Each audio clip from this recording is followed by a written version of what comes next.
morning, my little peaches. The time is 7:03 on this Friday. Finally, Friday. Whoa, this has been a week. I am so glad to see this week in my rearview mirror, Dollar Bill. This is not. Well, it's been a busy week, but it's also been a tragic week, and it's been an emotional week. It's when you have whether you're a fan of Kurtz or not, Charlie Kirk, that's horrible. And all this stuff's coming out now. And how about that poor little Ukrainian girl that got stabbed to death in the train, and it's on video. Yeah. And it's just, oh my God, that really made me sick too. It is, because she looked so shocked and nobody did anything to help Everybody's her. looking, well, they did say nobody knew he was stabbing her. They thought he was just maybe popping her, but still, why would you? But he's a big old guy. And he also was like a 4-time, he was out on this guy was just a bad actor. He shouldn't have been out. He shouldn't have been walking around. And then there you go. He ends up killing this innocent little girl like that on a train. So, and nobody did anything about it. But you can't blame them. People are scared for their own lives. So I don't know. That's true. They are. And these days, and what I think the thing that upsets me the most is that video and of Charlie Kirk hit the social media so quickly. Oh, yeah. And we've gotten to the point that we're so desensitized to tragedy like that. Like, it doesn't affect, like, it's hard for me to watch stuff like that. Other people are like, oh, let me see it again, and well, it's like I just can't. A lot of people have been seeing close-ups of the Charlie Kirk hit neck wound, and it's very graphic and it's horrible and bloody and violent. But it's one of those things, it's kind of like 9/11. That first time you see it really is just so horrifying and shocking. The more you see it, it does desensitize you. I don't know if that's bad. It's just, it's horrible. I don't even, once you see something, you can't unsee it. Right. And I think a lot of that is just our own internal defense mechanism, because it's traumatizing. Right. And so it's like your mind and your body has to do something to ward off that feeling, because every time, and here's the thing, when I see that, because it just keeps flowing through my feed of that little girl on the train. Yeah, that was And horrible. her face is just like imprinted in my brain, because she looked so shocked, like, why did you do this? And she just starts crying, and it was just like... And then she died. It was like the weirdest thing. I know. And then to see that with Charlie Kirk they're both so senseless, and I just don't understand how we've gotten to this point in America where we are just not, people are celebrating this man's death. They are celebrating. Some really are, yeah. And we're going to get into that, because there's a whole lot of people that are without a job today. Yeah, there are. Because media people and all kinds of folks, yeah. They are. Because they were deep, they were really just so mean. Here's the thing.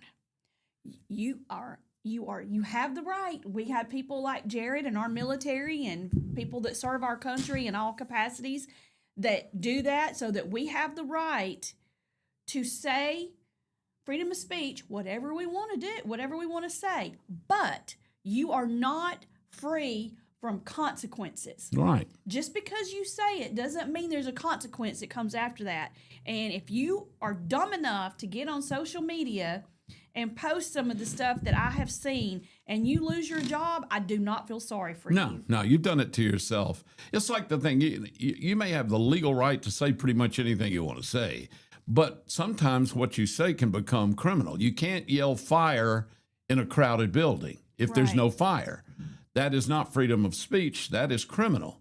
And some of this stuff gets in that gray area, of being criminal, in the sense that they can say, well, it's horrible for somebody to say, well, he was a conservative radical, he deserved it. Well, you have the right to say that.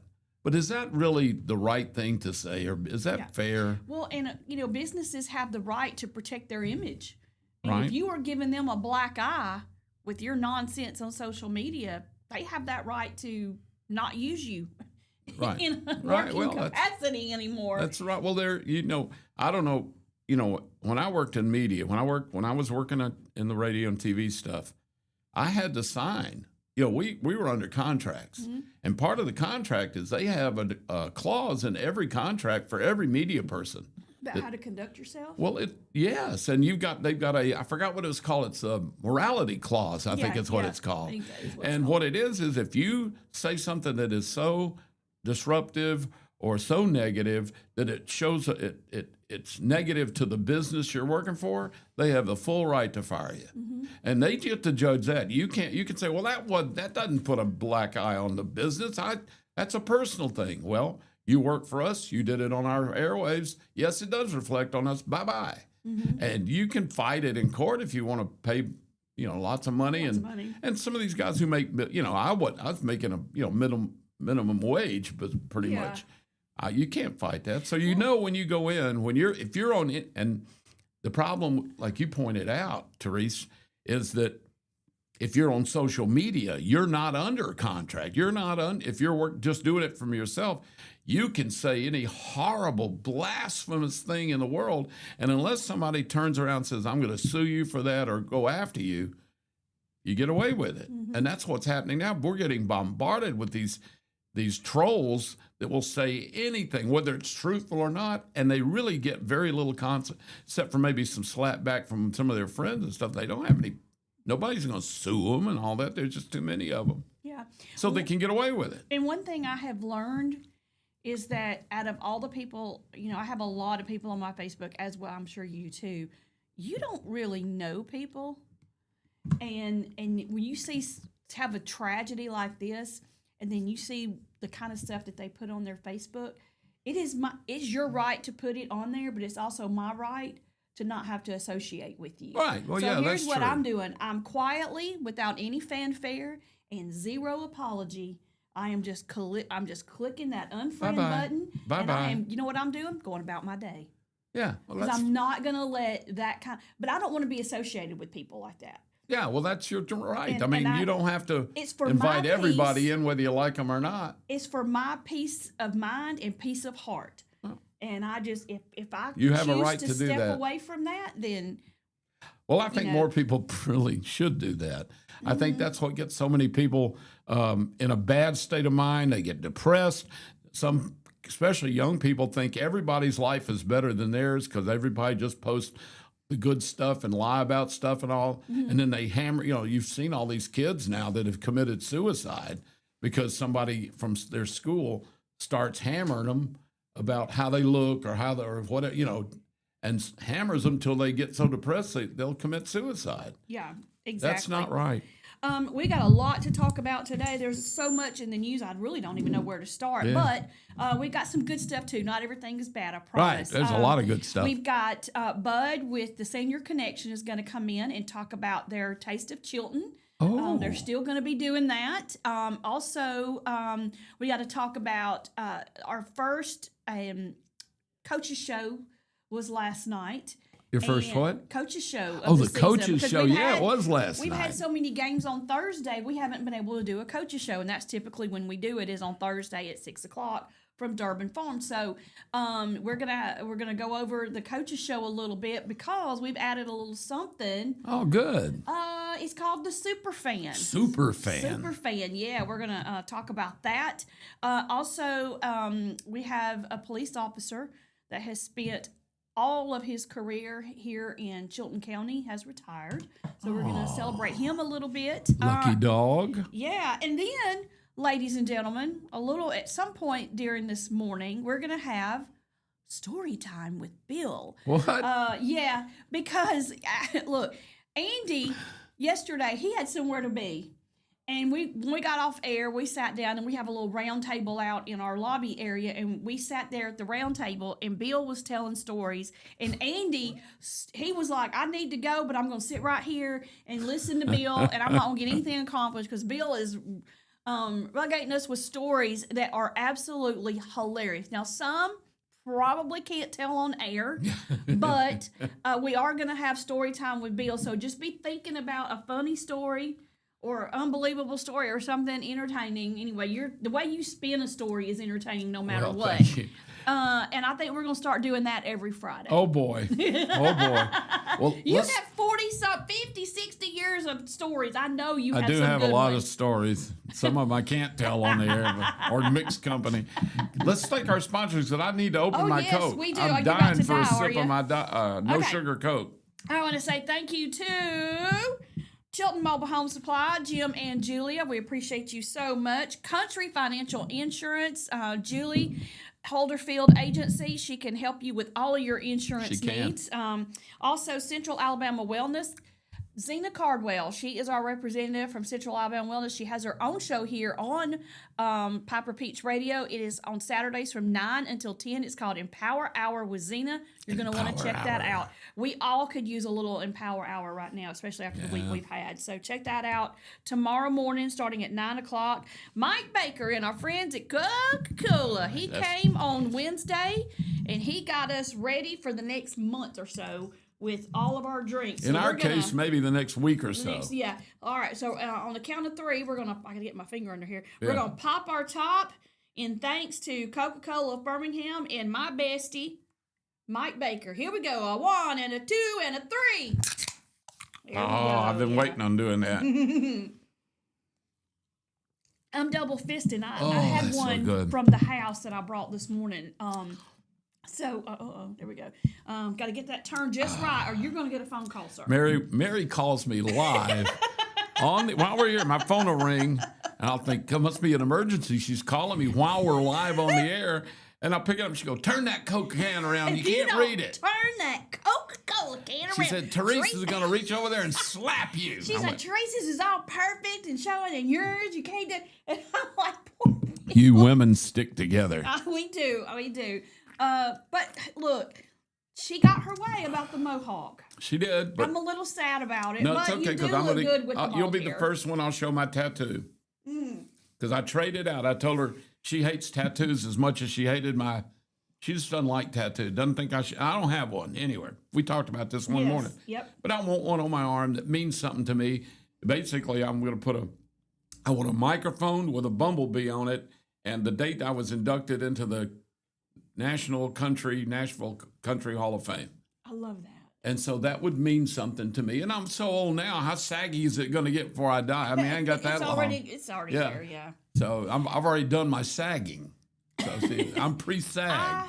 It's like being pre-washed. I have noticed because when I got my tattoo on my hip, let's face it, years in good food. You were young, right? Years in good food and a little gravity have altered the way that looks just a little bit, because I was probably 104 pounds when I got this tattoo, and young and taught because I worked out at the gym all the time. Plus, the job that I had kept me moving, so I was in shape. You're preaching to the choir when you talk to me. Yeah. So years and years of, I would say, just the wear and tear, living, children, childbirth, mothering has altered that tattoo. It does. And I really just I regret every day getting that tattoo because it was stupid and just I don't know what I was doing. I can't. I look back on those years and I think, did I have any brain cells at all? And I was a mother. Well, I already had my daughter when I got that, and I'm thinking, what were you? You had no business doing anything. I have a friend. She got a tramp stamp in Panama City, in Panama City Beach, Florida, back in 1970 something, so 80 something, or when she was 19. Yeah. She said, I forgot what it said, but it was just like 3 words, like live life well or something. It was supposed to be inspirational on a tramp stamp. She said now that she's in her 50s, her tramp stamp message is hyphenated because it slid right down to the crack. And so now you got left side of the crack and the right side of the crack. You got to read it hyphenated. She said that's embarrassing. Oh goodness. Okay.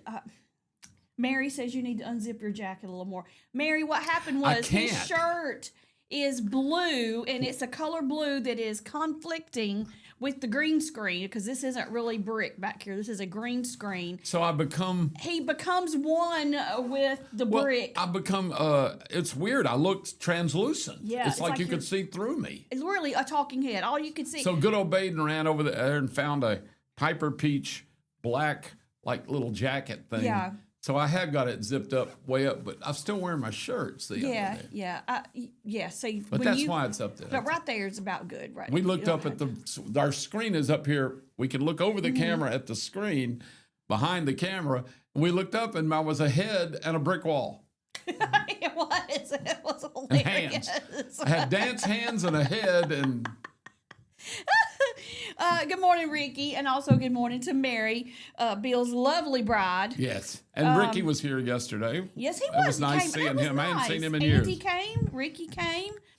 We actually had some people from the city that stopped by, but we were in here. Yeah, and on they air had to with leave, so. Jared Hudson. Yes. All right, I got a story about Jared. Oh, let's tell it, because Baden's not in here to take a break, so we're going to keep going. Okay. Of course, we had Jared Hudson on yesterday. I love him. Phenomenal human I may being. have a bromance going with him. I got a little crush on him. So anyway, he's charismatic. He's smart. He's articulate. He's got great stories. Yeah. He ain't bad looking, is he, for a guy? No, he's not. Yeah, see, I can't, to me, I don't know if a guy's good looking or not. He's young, so I feel kind of weird saying that, but No, that's true. he's a good looking guy. He is a good looking But on the other side of that coin, his wife is drop dead Oh, gorgeous. ho, ho. Whew. Honey. And he's got 3 of the prettiest little girls, Yes. too. Oh, they are gorgeous. So anyway, he was here, and we had a great time talking to him. He's running for Congress, he's going, or not Congress, he's running for Senate. Mm-hmm. He's going to try to go after Tommy Tuberville's, or as he called him, coach, his position. But anyway, so he had, after he got out of and he was a Navy SEAL. So after he got out of the SEALs, he went into law enforcement, and he went to John Samaniego, who John Samaniego is the Shelby County Sheriff, good friend of mine. And John brought him in and made him a sheriff. So that's where he got into law enforcement with the Shelby County Sheriff's Department. So I'm a member of the FOP, Fraternal Order Police, and I had a meeting last night. So I went to my meeting last night, not thinking about having had Jared on, and he worked with a bunch of those guys, in the Sheriff's Department. They all know him well. And this one guy came down, he said, I heard you had Jared on with you in Clanton this morning. I said, we did. I said, did you like him? No, you worked with him. Did you like him? He said, you know what? He came in there, and I think I had a crush on him. He was like a celebrity. Yeah. Being the SEAL and all the combat he's been in and all the experience he's had, which so young, that boy too. has. Yeah, but they'd get into it, deep and quick in the SEALs. And I don't know how many people he's probably had to kill. I mean, he's been in combat. They said a lot of the deputies had man crushes on him, that they would just moon face him and talk to him, and they'd want all of his stories. He said he can tell some great stories about stuff that he can't probably tell public, because they're in. But it was neat. It was neat to know that he was that well thought of by his peers. And of course, now he's a Blount County sheriff. So anyway, it was nice. I really enjoyed having Jared he's Hudson great. on yesterday. And here's the thing about him. He makes it absolutely and abundantly clear, first and foremost, is his Christian faith. First and foremost, his Christian faith and his love of his family, his wife and his kids.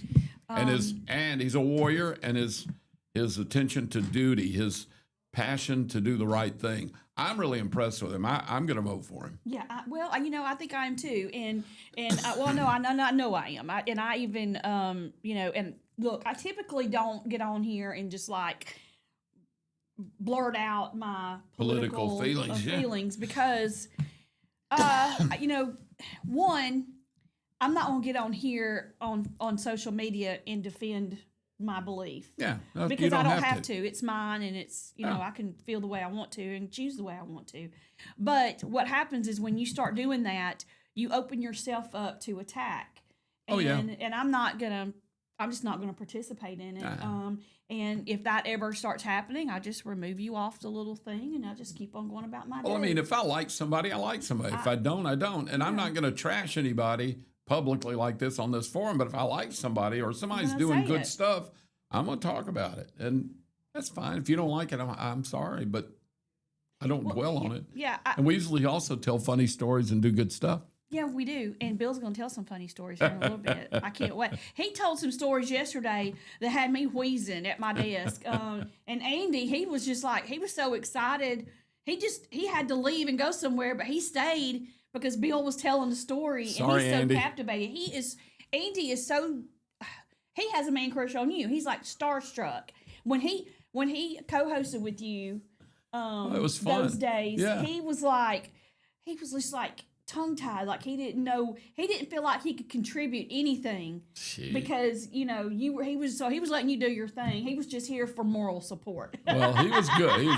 He's a great guy. He's funny too. Once he loosens up, What, because really? the first couple of times he was on air, it was like, Deer in the headlights. yeah, he didn't know my personality. for He knows people that who you don't can be do this- sarcastic with me. Yeah, for people who don't do this professionally, it's hard to tell when you should come in and say something or when you should lay back. Mm-hmm. The give and take is something you learn to read and to kind of come about with. And it's, I think it's funny because after 50 years of radio and TV, I look back now on my early days and I sucked so bad at what I was doing. You really did? I listened back to my early air checks from like when I was I'd give anything to hear those. I've destroyed most of them. I really have. I was so embarrassed, but how bad I was. But you were young. Well, I'm about to slide off this chair. Oops. Uh-oh. Here we go. But I mean, I was Help. bad. This is when I was in college and right after, and I didn't know what I was doing. Nobody does. You got to you might have a talent for some of this a little bit, but this is really, and I know it looks like we're just sitting here talking, but really, if you think about it, it's a craft. You have to kind of learn how to interact with different people. Like working with you is different than working with Baden or working with anybody. Yeah. So you have to learn how to quickly adapt and work with someone so it flows, it looks natural, it feels normal. I mean, it's got to be interesting, hopefully. Sometimes we're not, but we try.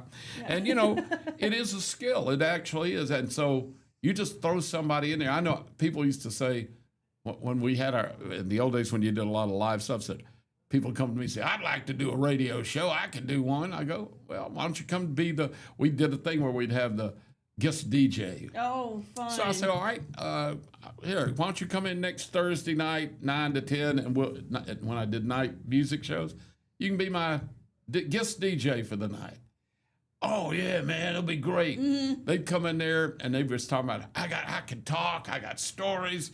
And you go to the beginning of the hour, and there's this new guy sitting next to you, and you go, hey, we got our guest DJ, Johnny here. Johnny, what's going on? They just sit there with these eyes open. They go, another Brantley Gilbert situation. Yeah. Good. Hey.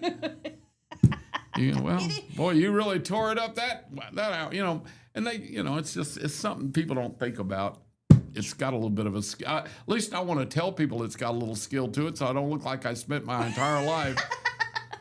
True. One of my biggest things, and I still do it, I still have a hard time with it, is I don't mean to, but I start talking over. But I think somebody's done. In my head, they're just done. And so I'm going to jump right in. And I do that because I'm so bad to forget what I'm going to say that if I don't say it right then, I'm not going to remember 2 seconds from now what I was about to say. And I have this tendency to, just say, and I would get in so much trouble for that at the other station. They were like, stop talking over me. And I was like, I'm sorry. I didn't mean to. Yeah, I thought you were done. Mary kind of does that too. I think you get a thought in your head, and before it goes away, you want to get it out there. Yeah. That's kind of a natural thing, but you just have to learn to control it, I guess. It's hard for me to do that. Well, it is hard.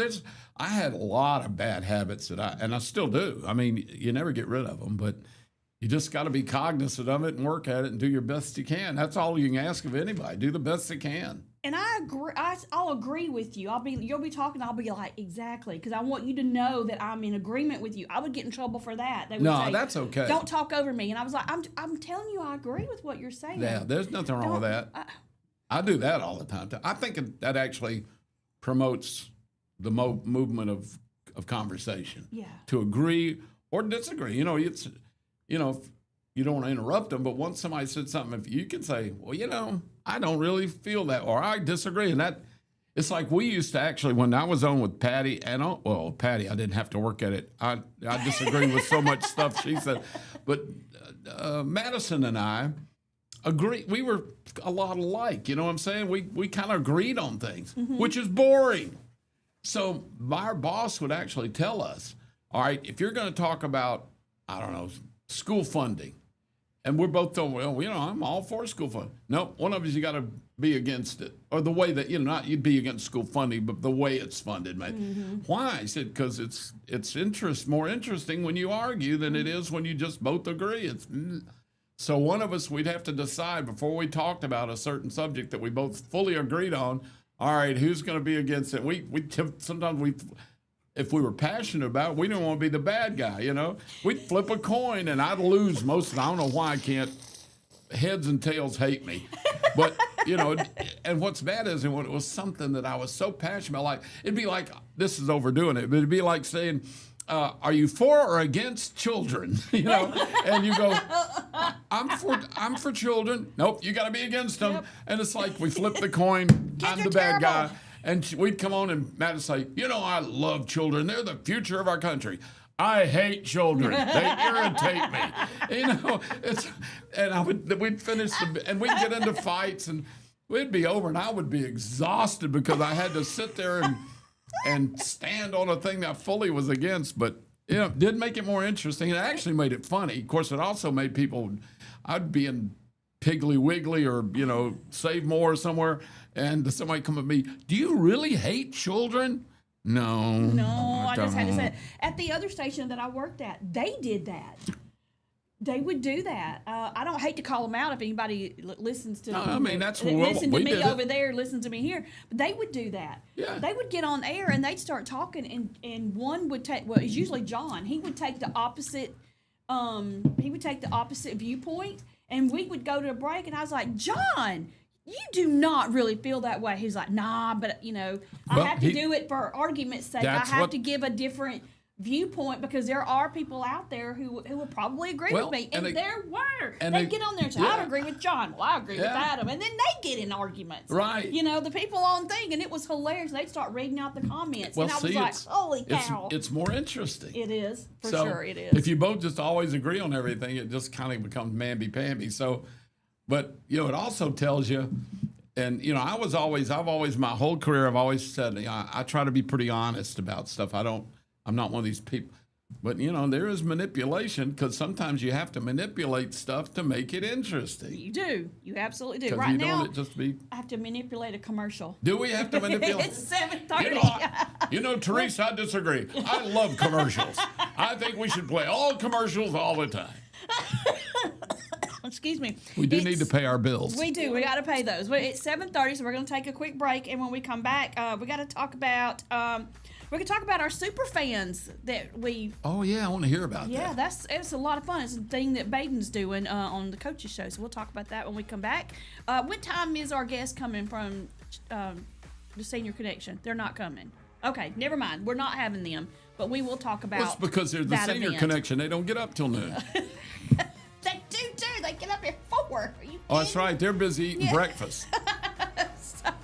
All right, we'll take a quick break. When we come back, we'll talk about our super fans. And look, this Charlie Kirk thing is going to have some aftermath. Oh, boy. And Have you seen some of the video that's coming out? Yep. It's looking like that was quite a conspiracy. It wasn't just a lone wolf. Nope. And we're going to talk about that when we come back because it is the news headline, and that's what we're here to do, talk about stuff that's affecting us all. So we'll talk about that when we come back, too. So stay with us. You're listening to Morning Mayhem here on Piper Peach Radio. Teresa and Dollar Bill broadcasting live from the Clinton Tractor Studio on this Friday. We'll be right back.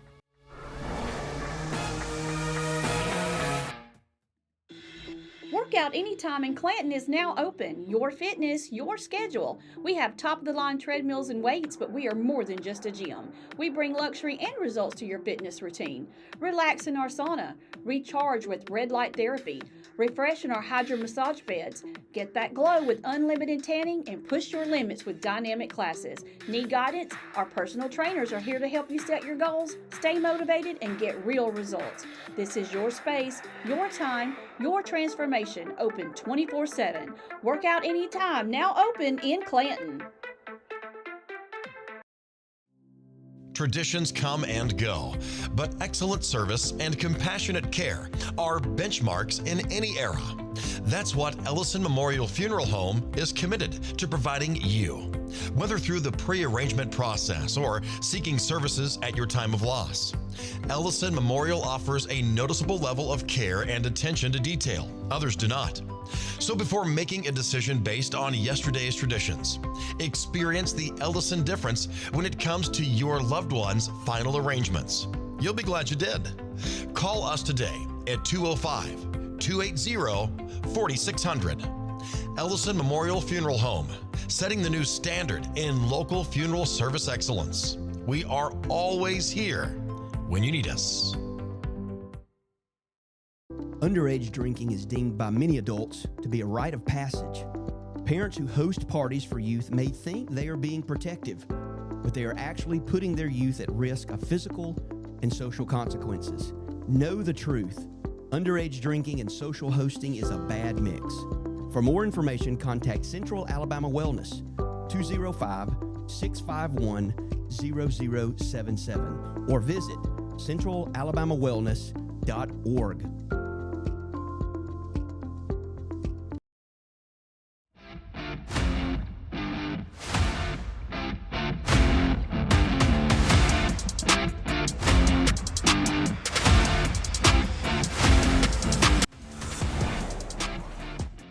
We are back. The time is 7:34. You're listening to Morning Mayhem here on Piper Peach Radio. Therese and Dollar Bill here with you. Good morning. Broadcasting live from the Clinton Tractor Studio. We were talking off air. Oh my God. Mary. And So now quite your contrary. sister-in-law called me Yeah, her too? sister Deborah. Okay, what was that about? Because I missed it. I had to get up. Well, Deborah was trying to call Mary and said, "How do I watch and listen to Piper Peach Radio? Okay. I want to watch the show." And of course, Mary couldn't tell her. I think Mary had her looking in the microwave for us. I don't know. So Deborah just picks up the phone and calls Baden. Well, there you go. By the way, how did she get? I guess Mary gave her your number. Probably. Yeah. So Yeah. poor Baden, he's getting my wife, her sister, God knows, poor fella, family. That's You get hilarious. the whole package. That is too funny. Oh, it is funny. It's good. I love it. What's bad is that we just bought a house, brand new house, Brand new. and in Columbiana. We're moving into it. Well, now. it wasn't. It's an older house. It's brand new to you, but it's probably brand new now that you've done all the work in it. Well, it's still a 1935 house, and I love it. It's got character. It's got some great stories behind it for the the guy that built it, and he was a bigwig back in the 20s and 30s. He was like he was a state senator, and then he was a part of Alabama state government. Anyway, so Mary decided while I was gone to Texas that we needed a security system. So this is recent, by the way. yeah, I didn't know about it, but this nice guy from ADT shows up with a box full of cameras and sensors and all this stuff yesterday morning. I go, "Hey, what you selling?" He says, "I'm not selling anything. This is your new security system." I said, I didn't know we ordered one. She said, "Your wife did." So he set up cameras, thermostats, sensors on doors, even electronic locks. I can lock and unlock my house from my phone if I'm in Texas or whatever. All right, so that's all well and good. It's very high tech. Ask Mary how to get in and out of the house Could you without not calling the police. Can't be done. I'm going to be on such a first name basis with every Columbiana policeman there is, and they're going to end up writing us tickets, I'm sure. We have all these electronic locks, and you got so much time to turn it off when you go in and off. This is going to be quite a show. Okay, we got breaking news right here. Hold on one second. This is from the Wall Street Journal. President Trump says suspect in custody in fatal shooting of Charlie Kirk. They've got a suspect. And it is the one that has been, according to these photos, it is the one that people have been The guy that showing. jumped off the roof? Well, he's got the cap on, the dark glasses, and the T-shirt. Is that the guy that jumped off the roof? I guess so, yeah. Have you seen that video? I have not seen that. Oh, my God. There's a picture of the guy on the roof, I think with the gun. And you see him come down the roof of this. Somebody was just filming him. Or maybe it was a security camera. Clear as a bell. And he comes to the edge of this building that's pretty high up. It's about 15 feet. He's a young guy, got the cap on. Mm-hmm. He drops the gun or whatever off the building. It's grassy under it. He scrambles down, hangs on, and drops to the ground, picks things up, and goes running across a parking lot and through a grassy area. They got him clear as a bell coming off the building roof. Well, they showed the people behind Charlie Kirk. One guy was adjusting his hat and doing something. Another guy was like doing baseball signals. And the theory is that they were helping the shooter by using hand signals, saying you've got a clear shot or whatever. That doesn't necessarily mean that's true. Right. I don't know if he was a lone wolf. I don't know if he had accessories. We They're don't almost know. sure that he was working with two other people. They know that girl, or I think it was a girl that was asking the question, or the guy that was asking the question he was answering, was part of this, because they asked a question about the transgender shooters in the school shooting cases, and that's when he got the shot. And you remember there was the older guy that obviously looked like a suspect. He was the decoy, so the police would get him and round him up and question him. He was innocent because he wasn't the shooter, but it gave this guy a chance to get away because it took all the... So he was an accessory. Right. Wow. And they don't know how many people might have been in on this deal. So that's what we have right now. The breaking news is, according to the Wall Street Journal and another website that I have not been able to verify, that President Trump says that they do have a suspect in custody. So hopefully we will get more on that as the morning goes. If we can, we will let you know. So, I heard hearsay stuff that they found some shells. Didn't we hear that yesterday? That had writing? The casings that had some kind of etchings or writings on it, something. So this could be, I don't know, you get some of this stuff is so made up and at the moment, you don't know whether to believe it or not. But this whole thing's, I think, is going to be pretty, I hate to say this because he was killed, but interesting. I think there may be more of a conspiracy than we think. I don't know. We'll see. There was let me see if I can find it. There was a lady, she's Representative Mace, Nancy Mace. She has or is going to or has introduced a resolution authorizing Charlie Kirk to lie in honor at the Capitol. Oh, that's nice. So I think that would be a nice gesture if they were to do that. Wow. Okay. Well, that's something else. I'm telling you. There's so much to talk about there, but so we're going to hold off on any more talk of that. We're going to go back to the security system story because you're going to keep entertaining us. Well, that's it. That's it. I just think because this will be our first day to try to get in he finished up last night. I wasn't there. I was at my FOP meeting. So now I am depending on Mary to tell me how to get in and out of our secure house. Oh, goodness. You may have to get them to come back out Police, and do a tutorial. I apologize in advance. The alarm is going to go off. I may have to get one of the patrolmen to come by when we try to break in our own house. That's hilarious. Go ahead, make a public apology now. Right ahead of time. There's a prophylactic. I'm going to just do it ahead of time. Oh, gosh, that is hilarious. All right, so last night we had our coaches show, our very first one at Durbin Farms. And because we've had so many games on Thursday nights, we've not been able to do our coaches show that we would typically do every Thursday night at 6 o'clock from Durbin Farms. Well, last night, is this the first super fan that we've given away? Ever. Okay, so Ever. Baden has come Wow. up with a new thing. It is called the super fan. And whoever comes up there and gives the most spirit and energy and fan wear or whatever, you're going to be in a contest to win a super fan t-shirt and a gift card. Is that what and a gift card to random businesses in the area. So last night, our first two winners, co-winners, because they battled it out with each other and decided that they were going to both be winners. It was Brittany Bice, the Verbena High School superfan, and Rachel Martin, our chamber director for the Chilton Chamber of Commerce, was the Isabella High School superfan. So that is awesome. Congratulations, ladies. You can see this on our Facebook page if you'd like to go and check out that video. That photo. It's cute as it can be. Love it. That's a great idea, Baden. Yeah, it is. I like that. I love that. Super fan. That's fantastic. Do you get a super fan every week? Two of them, one from each school. One super fan a week, but they battled it out. They battled it out and they decided they both won. So Okay, I like that.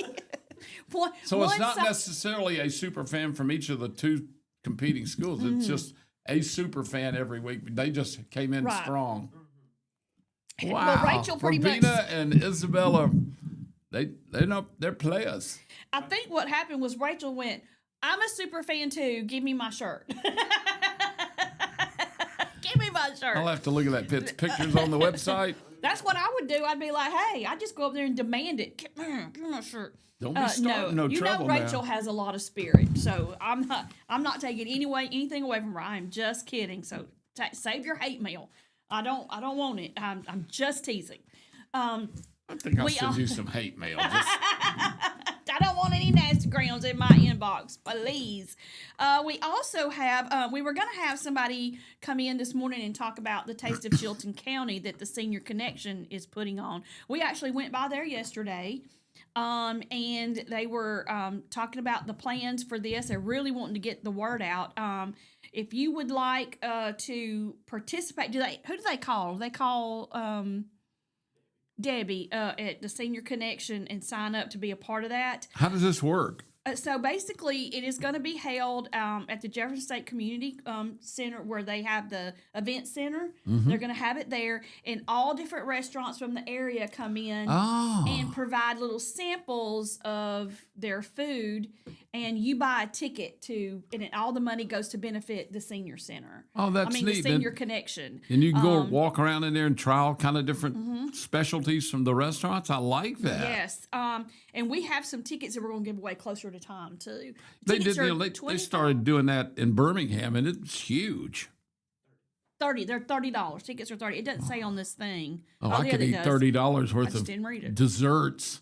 I could get my money's worth. I could kill them. You get full when you go. You do get full, and you get to try a lot of different stuff. Then that way you'll know if you like it. You don't have to go into a restaurant locally here and buy something and decide you don't like it. You don't waste your money. You know what you like. That's neat. It's not like they're. So what I like about it is that so you have different restaurants. It's not just like a bunch of the same type of thing coming and battling it out. It is unique, different ones. And you was like, so last year I tasted all kinds of good stuff. And hubby went with me. It was my very first event to do for Piper Peach. Oh, yeah, that's right. You just started. I just started, so I came and did that. Hubby came too, and we took some pictures and,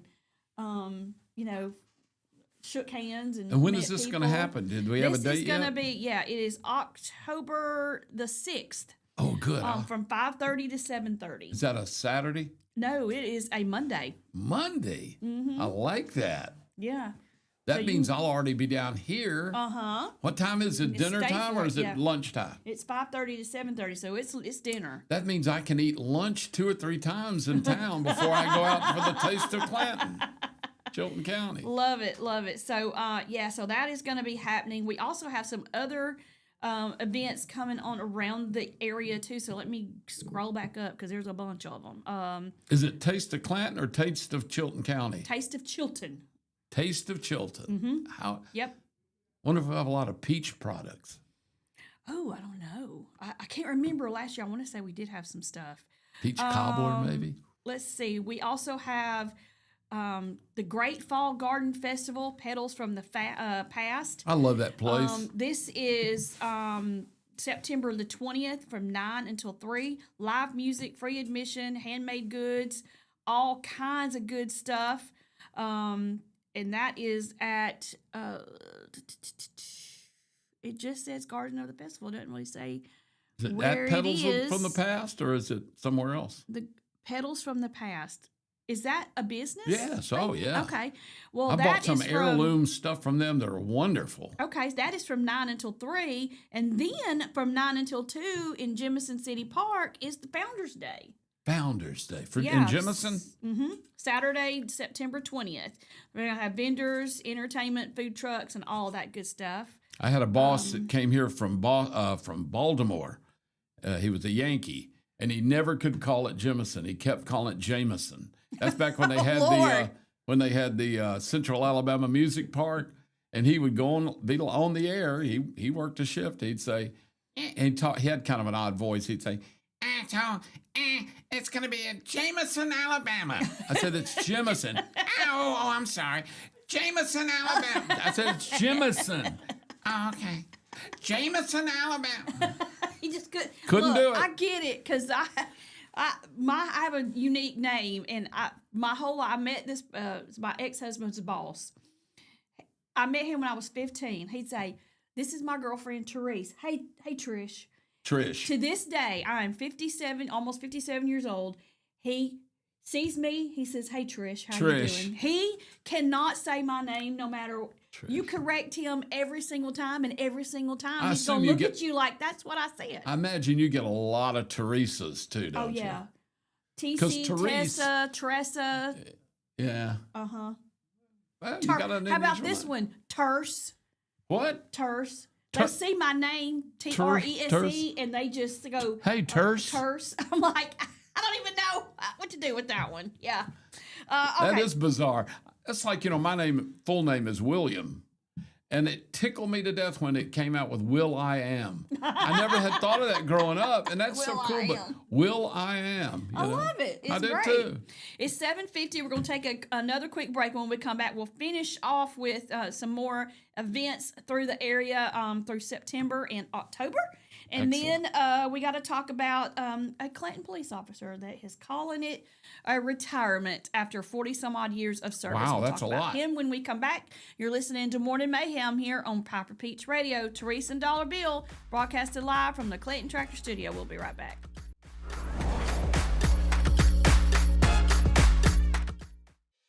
Chilton Mobile Home Parts and Supply is your go-to destination for top quality mobile home parts and supplies in Clanton, Alabama. Conveniently located at 14023 County Road 29, just 3 miles east of Thorsby. We offer a diverse inventory, including underpinning, doors, windows, faucets, tubs, setup supplies, and more. Our commitment to quality ensures you'll find the best solutions for your mobile home needs. Upgrade your space with stylish doors and windows. Enhance functionality with top-notch faucets and tubs. All conveniently available in one place. Visit us today or call 205-646-1949. Transform your mobile home with Chilton, where quality meets convenience. Looking for the perfect way to unwind, compete, and have fun with friends or family? Then Putter Up Pelham is your next destination. Coming this June. Whether you're a mini golf pro or just out for a good time, Putter Up offers a one-of-a-kind indoor putting experience with custom effects lighting, sounds, and robotics at each hole. Plus, automated scoring and a virtual caddy to guide your game. And our ADA-compliant courses include special putters for individuals using wheelchairs or walkers. So everyone can join the fun from ages 4 to 100. Rain or shine, day or night, it's always game time at Putter Up. Come for the fun. Stay for the challenge. Swing by, putter up, where every stroke counts.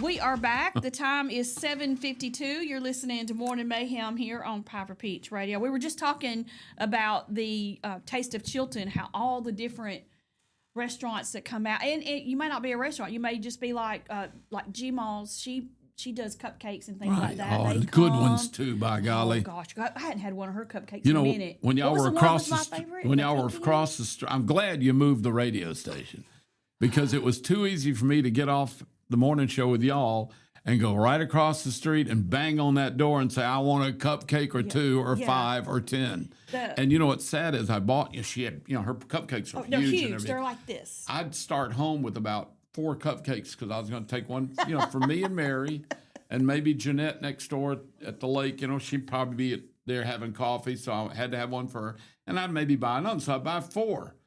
I got back and I'd walk in and say, look, I brought y'all 2 cupcakes, one for each of you. Chocolate. I didn't have any. All over my face. Oh, man, those are good cupcakes. They were. But, Baden, you and I and Baden during the break were talking. People always say, well, there's not enough places to eat in Clanton or Chilton County.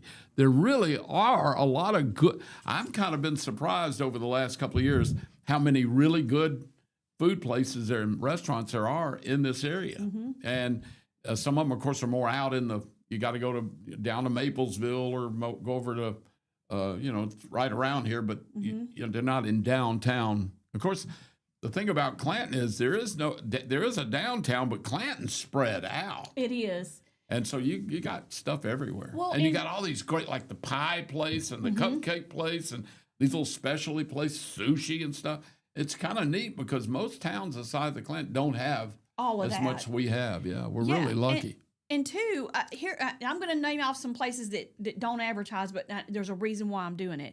We were talking about, a lot of folks say we need a good steakhouse around here, but I got news for you.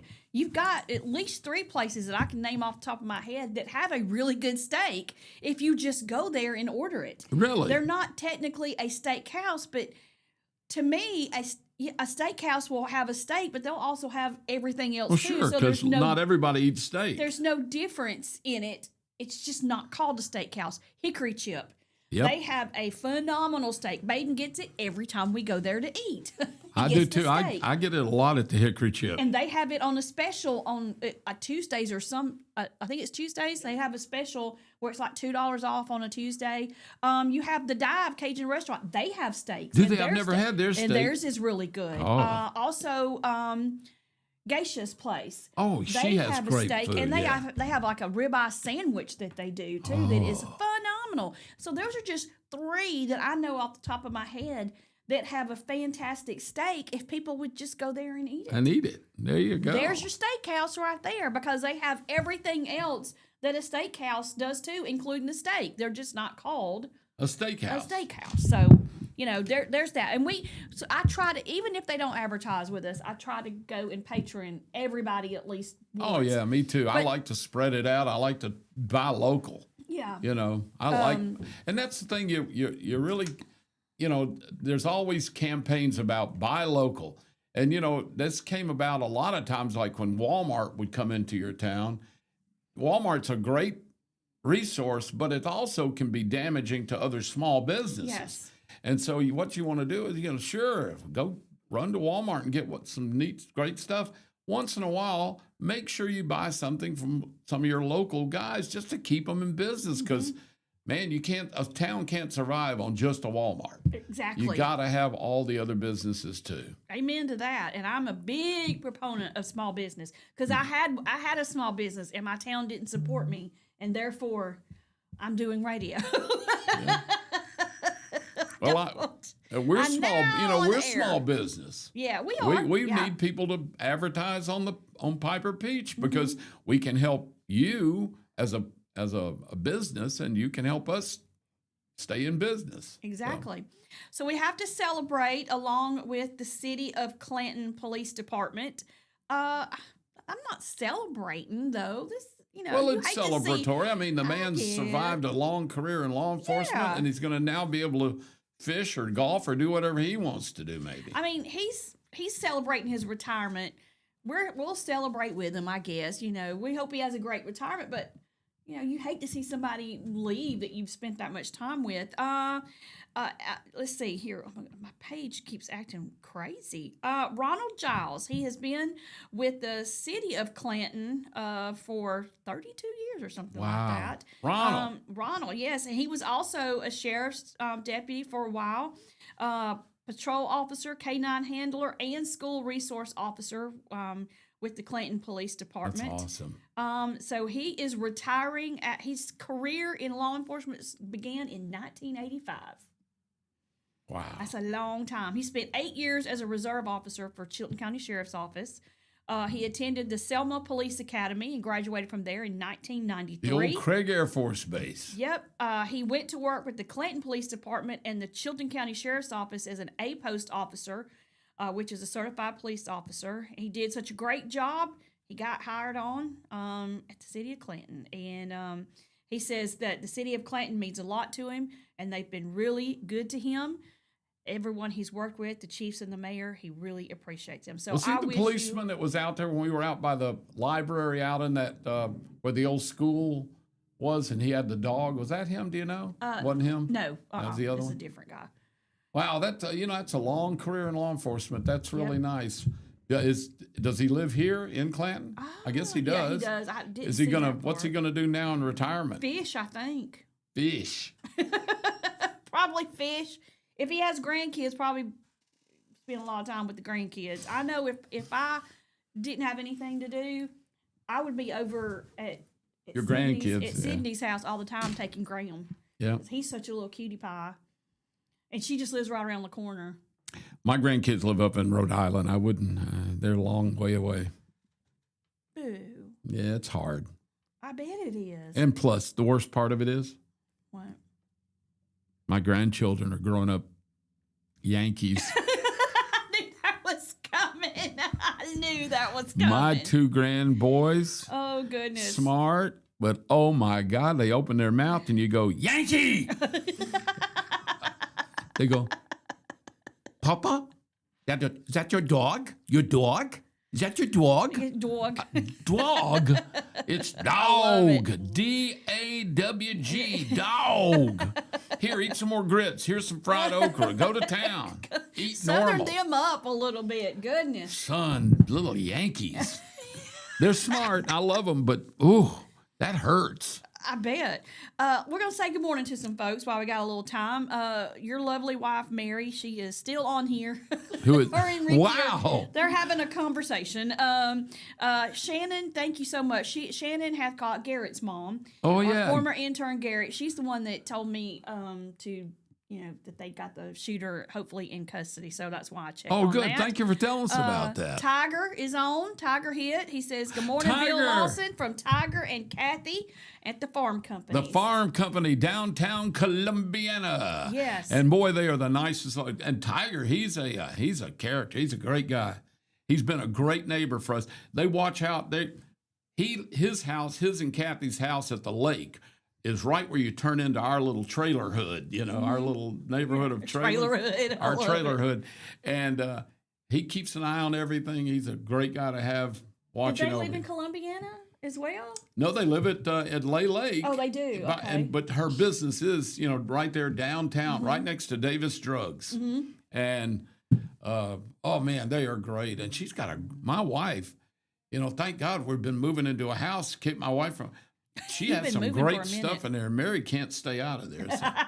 Sorry, Kathy, house but is gonna look Tiger, good. but I need to slow her down a little bit. Tell her she's not allowed to come in there and buy anything else. Yeah, Matter of they- fact, that day that I went in there to talk to somebody, Mary had just left.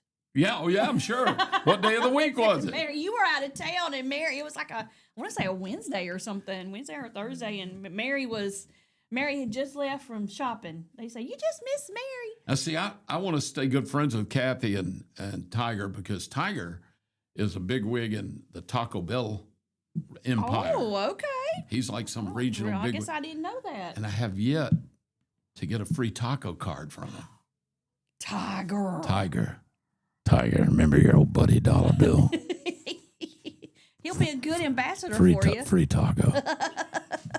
You just gotta do the subliminal message every once in a while. Yeah, How good you morning. doing, It's Taco Bell. Good morning. It's Taco Bell. It's 8:02 Taco Bell. It is 8:02. We got to take another break because we're behind. We're so far Tiger behind hit on our Taco breaks. Bell.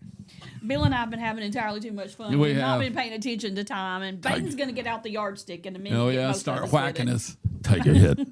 Taco Bell. So we're going to take a quick break, Taco Bell. And Taco when Bell. we come back, Taco Bell. we got to talk about, oh gosh, The farm last company. week when Alabama played Louisiana Monroe, Mm-hmm. their coach got fined $20,000. Louisiana Monroe. We'll have to talk about that when we come back. You're listening goody. to Morning Mayhem here on Piper Peach Radio. Teresa and Dollar Bill Farm broadcasting company. live from the Farm company. Tractor Studios. We'll be right back.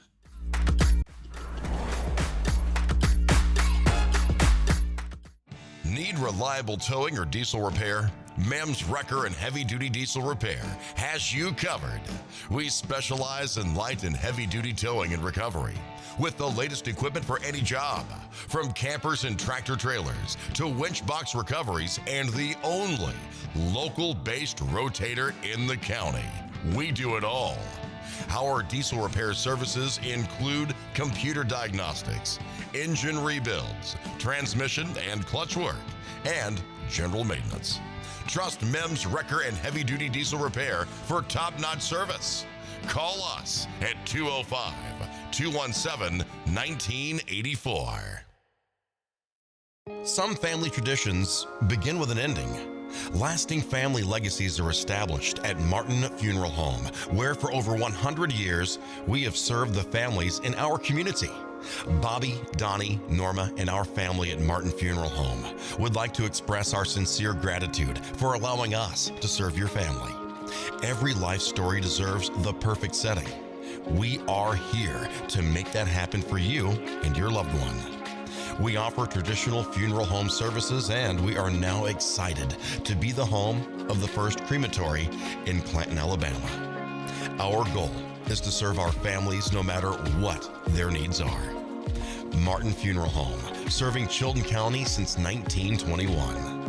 Please give us a call at 205-755-3550.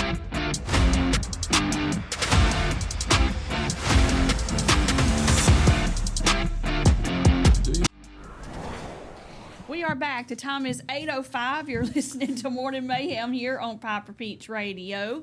Teresa and Dollar Bill here with you, broadcasting live from the Clayton Tractor Studio. Sorry, I got a little sidetracked there. So we got a note. I saw this. I was like, okay, what in the world? There's always something going on with these college football teams. But I saw where the Louisiana Monroe coach got fined $20,000 after the game last weekend after an explosive outburst in the 73-0 loss. What was his outburst? Was it Well, caught that's on what we're TV gonna or? find out. It says that I didn't know he had a burst. it was a profanity-laced tirade, according to the NCAA. And they were like, it was midway through the second quarter. That early in the game? Yeah, Alabama was already leading by 5 touchdowns.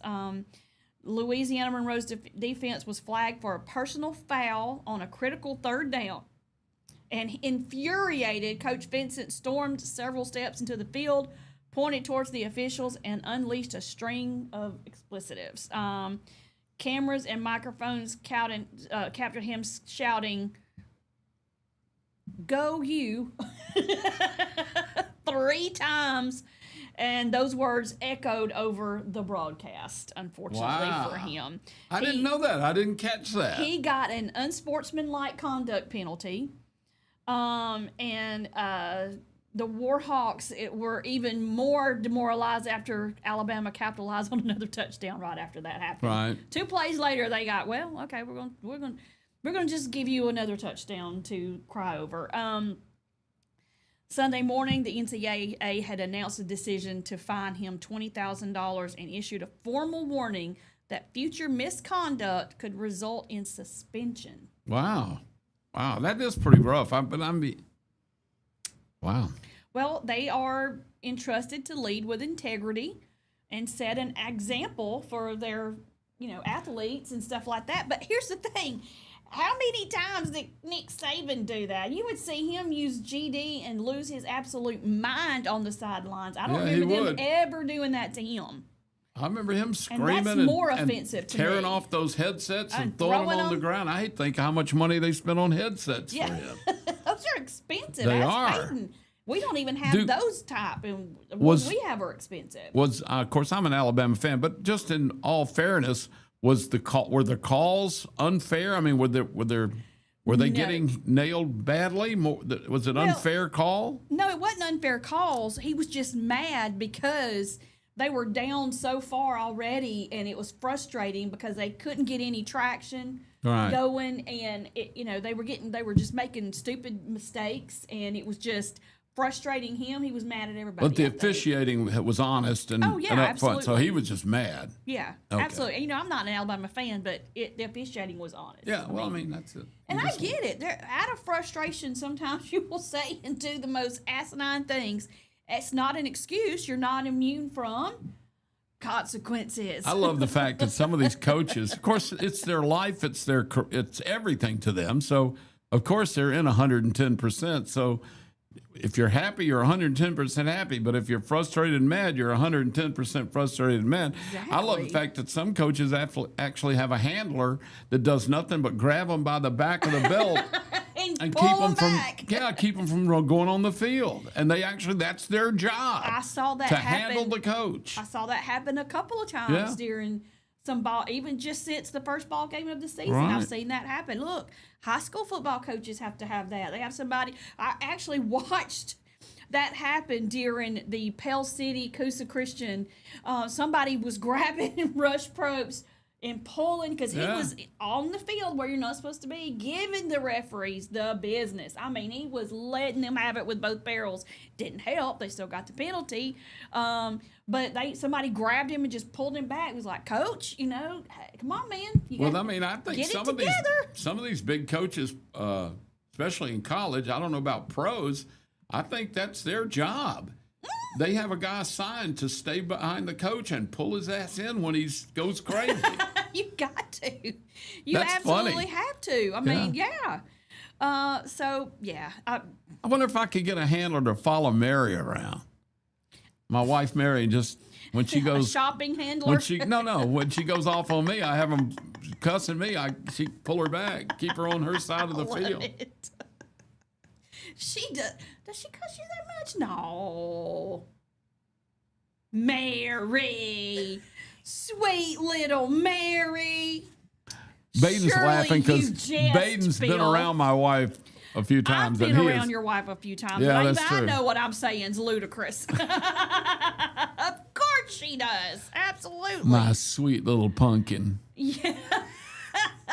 Sweet little pumpkin. I love it. She's your pumpkin, little possum, yes. We got some football games that are going to go on tonight. Hold on, I got to... Oh, yeah, this is Friday night. We got again. Football. Gosh, dog it. I keep pulling up the wrong thing. Let me go back to my mail here. That's my my thing for my legacy at Fox 6 was, Fox 6 always did the Friday night sidelines. And for 20 years, I was the announcer that did all the promos for sidelines.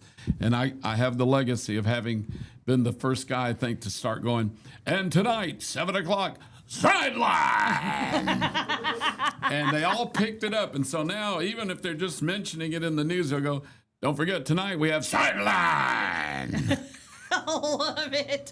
My legacy. Now, I'm going to try my best to figure out what some of these, it doesn't say the team name, it just has their logo Oh boy! So I'm gonna try to. So you know the Panthers, and you know. Oh, I know that Clanton is taking on Benjamin Russell tonight.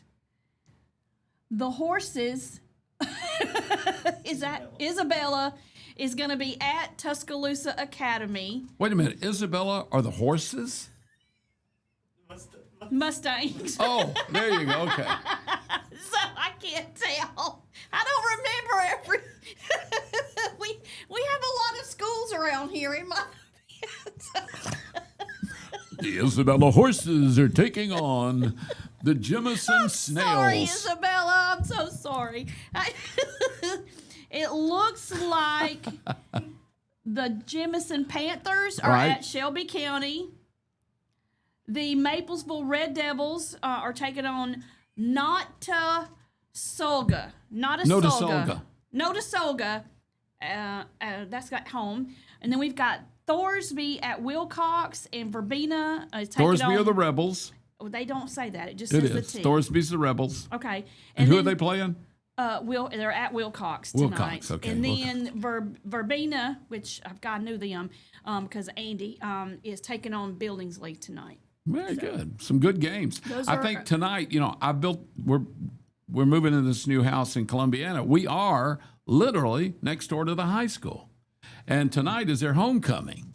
So I've never experienced a game in Columbiana. So this will be neat because we'll be down there right next to the homecoming thing. So it'll be nice. Yeah, that will be nice. I And may go in and watch the game, buy a ticket.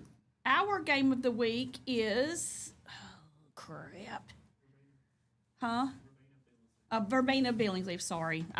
Oh, that is the game of the week. Why Excellent. is that so small? That came out... Look, can you see that? No, I can't see. No. I'm blind. I don't know why that came up like that. That is weird. Okay. Not sure why that happened. So, yep. That's what we got going on tonight. Baden will be out of here by 2, and I won't see him again until Monday because he has to go set up and do all that stuff. So, Is it hard to set up for a football game? There's a lot to it, isn't there? Because you've got the guys that call the game, and are they in the press box? And then you got the sideline person, right? People take it for granted, but that's the thing I love about Piper Peach Radio here, trying to cover all these local. I mean, we're talking about Isabella and Maplesville and all these places around. That's a lot of different schools to be doing a game every week, and you have to take all the equipment out, set it up. You got to have people to do it, and it's quite an undertaking. Before we had our battery box, I would have to run like 300 feet. Yeah, that's right. Now you've got a wireless connection. But you This used to have to thing run is- wire hundreds of feet from the press box to the sideline reporter, and then have people not tripping and pulling. Horrible. yeah, this thing was really neat because we did it at the Clayton Homes remote last weekend. Oh, did you use which it there? We did, and I'm going to tell you it's a little power thing. It's not like, because sometimes we have to take our generator and it can make a little bit of noise, but and then sometimes you got to run a million feet of cord because Right. this thing solves all of that. It is so neat. He ran up on this thing at where? At Best Buy. And Really? That said thing it's the that best you money were he showing ever me, you spent. charge it. It's a battery that can do so much stuff. The Amazing. homecoming parade for Columbiana starts at 1 p.m. today. Oh, So you're I gonna got to get get back out to of that. here. I Are got to you- get back home so I can see the parade. They didn't make you the Grand Marshal? I think I'm too new. Mm-hmm. And what I got to do now, then see, is I got new? I mean, to be a member of Columbiana's You don't community. have to be. You're dollar freaking bill. Well, but I haven't had enough time to brown nose everybody. See, I gotta have time to get in there and suck up to folks. gotta stick with and, Tiger. and plant little seeds in their heads, like, hey, I've just moved into Columbiana. Wouldn't I be a great Grand Marshal for your homecoming parade? I mean, seriously, you're a dollar bill. You don't. Well, but you know what? I'm dollar bill, but I'm old, so the high school kids probably don't know me now. But I can still work on getting that Christmas parade position. Yes, you can work on that one. Look, if they don't give you that, I'm going to be mad. Or Halloween. I think Columbiana does a big thing for Halloween, too. I've heard that. Really? Okay. They do a big, people decorate. So Oh, fun. that's going to be bad for me because I'm on a main street. I got to do it. If everybody's going to do it, I'm not going to let anybody Outdo you. Absolutely or not. at least not over, I'm not going to not participate. Mary hates Halloween and will not have anything to do with it. So I'm going to have to send her to the lake Halloween, and then I'll you stay decorate and give out candy. You'll dress up too. You'll have fun with darn it. right Yeah. I will. You I can got to let buy them one of come. those. Let those kids come in and go down in that cellar. She knew, I don't even know. I don't. He's like, I don't even go in my cellar. I was going to look for a battery powered work light that I thought one of the workers had left in our cellar. I opened the door and turned on the light and went, we don't need the light. I ain't going down that cellar. no? I think there's goblins and stuff down there. Every time I see or hear a cellar, it reminds me of that movie that Jodie Foster was in when she was really little, where her mother goes down, or whoever she's staying with goes down the cellar, and she kills her and keeps her down in the basement. Oh my God, that movie was so creepy. Oh, sorry. It's 8:17. We're going to take another break. And when we come back, sorry, it's Friday. When we come back, I got to talk about this story. Is the wildest thing I've ever heard. A lady has an accident at her job, but I don't want to give away any more than that because this is a wild story. She has a car wreck at her job, and we'll talk about that in Louisiana. We'll talk about that. She had a car wreck at her job? At her job. Yep. Oh. Yeah. I thought you were talking about an accident. Maybe it's like she pooped her pants or something. No, she had a car accident. We'll go into it when we come back. You're listening to Morning Mayhem here on Piper Peach Radio. Teresa and Dollar Bill broadcasting live at the Clanton Tractor Studio. We'll be right back.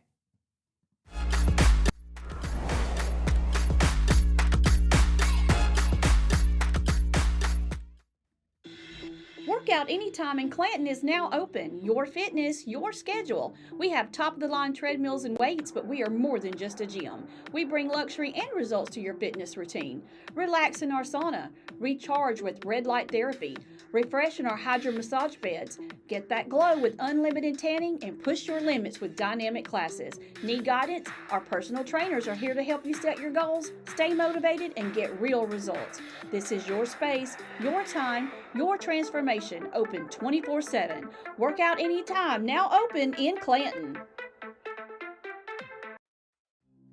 Traditions come and go, but excellent service and compassionate care are benchmarks in any era.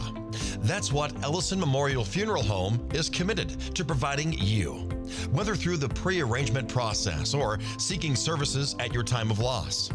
Ellison Memorial offers a noticeable level of care and attention to detail. Others do not. So before making a decision based on yesterday's traditions, experience the Ellison difference when it comes to your loved one's final arrangements. You'll be glad you did. Call us today at 205-280-4600. Ellison Memorial Funeral Home, setting the new standard in local funeral service excellence. We are always here when you need us.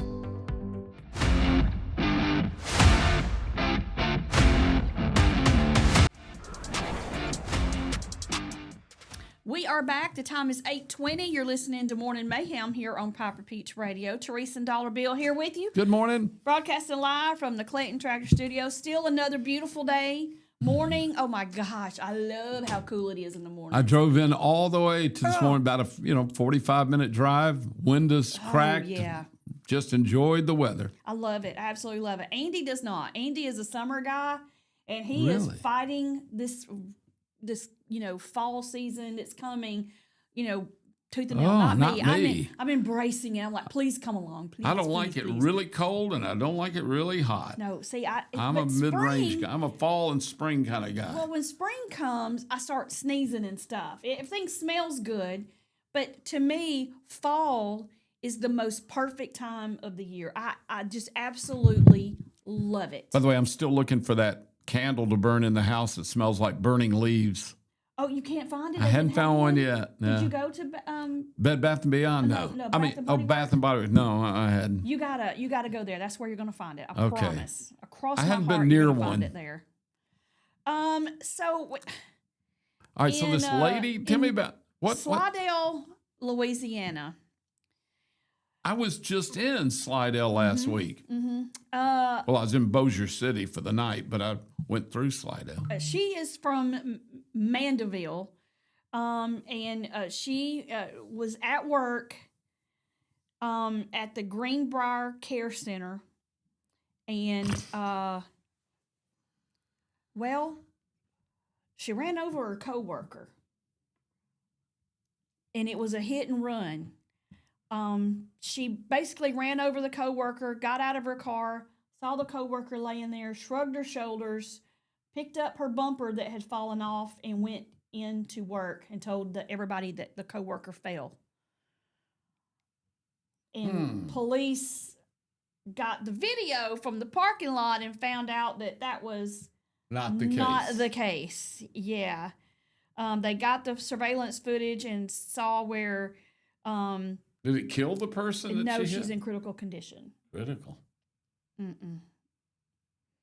Yeah. She did not call 911 and get Nope. an ambulance coming? I mean, Nope. holy cow, that person's evil. And the people that went out to help didn't realize she'd been run over. They really thought she Just had saw her fallen. laying on the but ground. they said the severity of her injuries did not match up with a fall. No, of course Her not. injuries were so bad. And then they showed the video, which I have not looked at because I have just had enough. I cannot watch any more stuff like that. I just can't. I will throw up if I do. Well, I think this lady that hit the other woman is going to be spending some time incarcerated, aren't Yeah. she? Her name is Lillian Sellers, and she's 67 years old. They asked her, why she did that, and she just shrugged her shoulders and offered zero explanation.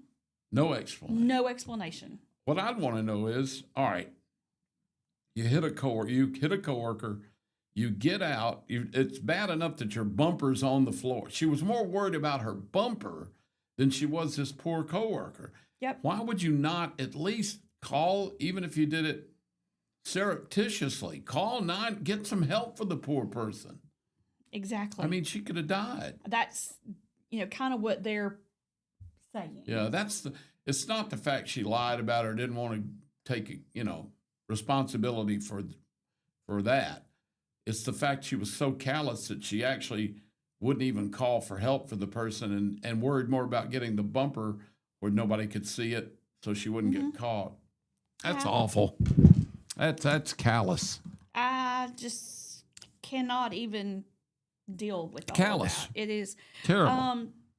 So I watched a video yesterday. We're going back to Charlie Kirk because it's just so much. There's so much going on with this topic that it's hard to get through all of it. And I'm breaking it up into sections because I get so emotional.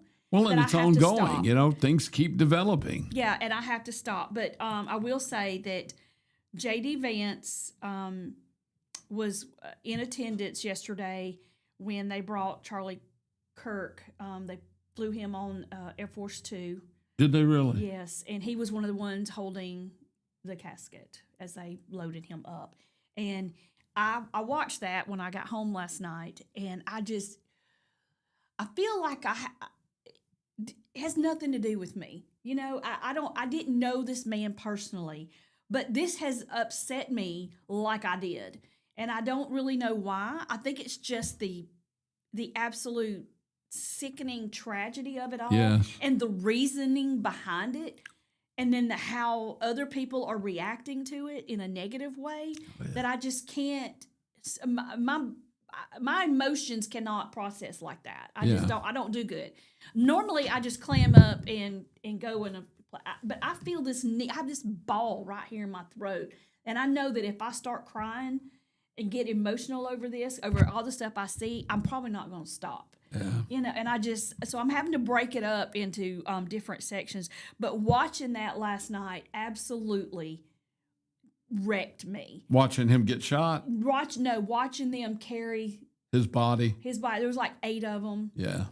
They got, officials and everything there. And then they show a picture of his wife, who is absolutely Devastated. And that, then I was like, oh God, I had to stop. I was like, okay, I cannot do any more tonight. I have to quit. Take it in little pieces. I have to stop but what's happening is it's affecting my dreams and my sleep.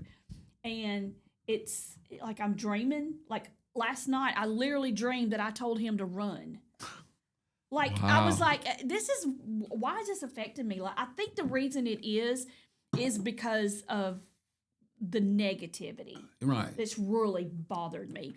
Speaking of that, so, we talked about how you have consequences to your actions. The Carolina Panthers have fired a staffer, their communications coordinator, after he celebrated the assassination on his social media. Really? They fired him. Yep. He was happy that Charlie Kirk was killed? Yep. He So he lost his job. He lost his job. The guy at MSNBC we talked about yesterday. Yep, the guy in MSNBC. There was a Ole Miss fires a staffer for the same reason. Really? Yep. They're celebrating it. They're getting on and saying that, yay, whoever shot him, thank you. Whoever did the world of justice. And they just ignorant comments like that. And so they're losing their jobs. And look, I have no problem with that. I don't either. You can feel a certain way, and that's fine. I mean, I can't do anything about that. But when you go on social media and you make your company look bad with that kind of negativity, if you lose your job, dude, that's on you. There's very little justification for celebrating an innocent person's assassin or murder. Mm-hmm. I mean, this guy, whether you agreed with him or not, he's innocent. He did not deserve to be killed. He wasn't a criminal. He wasn't doing anything illegal. And these people just disagreed with him, so they killed him. Mm-hmm. A young man with a young family. There's no justification to that, none at all. But there's also very little justification, whether you loved him, could care less about him, or hated him, to celebrate his murder, celebrate his death. I can almost see celebrating the death of a hideous criminal or a murderer or someone who was just evil. Yeah. And I know some people disagreed with Charlie Kirk, and they disagreed with his religious beliefs, his strength of care, and for his feelings, for his conservative feelings, but that still doesn't justify murder. Yeah. You can't go around shooting people because you don't agree with their ideology. And I'd say that about somebody if I really disagreed with their ideology. Yeah. I still would not celebrate their death. Yeah, I wouldn't either. There's a lot of folks. Not publicly. You can even think in your head, well, he was a trouble. If you thought he was a troublemaker or negative or evil to you because he was against what you believe in, in your heart, I guess you can say, well, I'm glad he's gone. I'm glad they took it. But you don't do it publicly. Mm-hmm. A high school teacher in South Carolina is out of a job for saying that America became greater after Charlie Kirk's assassination. He was a teacher at Southside High School in South Carolina, so he no longer has a job. And there is a guy, I mean, I hate to laugh at it, but his name is Ryan Fournier. And he is a staunch conservative. And he's encouraged people that if they have seen people put that kind of stuff on their Facebook, to send it to him. So they have. And he is blasting them all over his Facebook. And he's like, there is another middle school teacher that had put stuff on her Facebook. She had to delete her Facebook page. A man... At least she kept her job, I guess. Jim Pavia, he's Market Council Managing Director, did the same thing. He had to delete his. He did this little thing. He said 77% of Republicans believe it is always unacceptable to feel the joy at the death of someone they oppose, while only 38% of Democrats share that view. Really? And then he said, we are not the same. And I have to agree with that. We are not. Wonder where he got those statistics. I don't know. It's eye-opening if it's true. He also says Ray Kochia. I don't know who he is. he celebrated by saying the shooter got away with the celebratory thing and a bottle of champagne. And of course he got immediately jumped on. And so to the point that his wife had to change her Facebook name and swap her profile picture to a dog. I mean, he is putting it out there, and I don't have a problem with it. I mean, if you're going to be dumb enough to put that kind of stuff, I mean, that draws a line that goes beyond what is acceptable in society to me. Well, that's, and that again, as does. we talked about this yesterday, that is one of the problems of being a free speech society. There's everybody's thoughts about where the line is can be different. And when if you believe in absolute freedom of speech, you can really go head to head with people that believe that, yes, you have freedom of speech, but you also have, with that freedom, you have responsibility. And then that makes sense until people start trying to draw the line where the sensibilities are and where the so I mean it's never going to be clean. Mm-hmm. We're always going to debate what is unacceptable free speech and what is acceptable free speech. But it's like we said yesterday. You just wish people could be more humane. Yeah, I mean, I don't mind you spouting your views, and if I vehemently disagree with your views, that's still your views, and I'm not going to, but I don't know. You want people to have humanity. They've got a picture, actually this Ryan Fournier guy has got a picture of the guy. You can see without the glasses and the hat, he looks completely different. But you can see how it's the same person. His name is Tyler Robinson, which I hate that that's his name because we actually have a coach that is a high school coach named Tyler Robinson. So Lord, he's going to be getting it. So it turns out that a family member saw his photo and turned him in. Good. So I think, I commend the family. That's hard to do. That is hard to. It is hard to do, but it's the right thing to do. Is turn in somebody that's your family, that your blood, that you love and care about when they've done something terrible, to turn them in. But that says a lot about their character. It does. And of course, again, you don't know how much they liked. I've got cousins. I'd almost wish I could find something I could turn them in, so. And this Ryan Fournier guy, he is chair Students for Trump senior advisor. And the only reason I know his last name is Fournier. And I would have said Fournier if I didn't know any better. But when I was younger, I met a guy at the beach, Panama City, my first time to Panama City in my life, first time to the beach in my life. And his name was Tommy. And he was from Houma, Louisiana. From where, Houma? Houma, Louisiana. And that was his last name. Oh, really? And he said, "How do you think you say my last name?" I said, "Fournier." He said, "No, it's Fournier." Fournier? Fournier. And that's that's the only reason I know how to say that last name. Now, whether this guy is actually from Louisiana or not, I don't know. But I would assume that with the spelling, he probably has some family from there, and that's how you say his Fournier. last name. But yeah, Fournier. This whole thing is just such a hot mess. And I saw where also last night there was a man who they were having a vigil there in Utah for Charlie, and a man came through the vigil on his bicycle screaming obscenities about Charlie Kirk. And unfortunately, and I don't condone this, so let me just say this, I don't condone violence like this. I do. Did somebody pop him? Somebody tackled him off of that thing and beat the crap out of him for doing that. You can't say you don't want people saying bad things about somebody who died and then clap when somebody beats somebody almost half to death. I don't know. I would, because someone who would go through a vigil, which means that's the people are there mourning someone they respected and liked. I agree with that. And you go through that vigil inciting hatred just to do it, then you talked about the consequences of action. I don't condone it either. but I like it because the fact is, if he's going to do that, he's got to expect somebody's going to react negatively. Oh, and this happened. It didn't happen in Utah. I'm sorry, it happened in Idaho. Yeah. But I mean, that'd be like going to someone's funeral and walking into the funeral service, cussing the dead person, saying how much, and not expecting somebody to get up and shut you up. He said something pretty ugly. Yeah. Coming through there.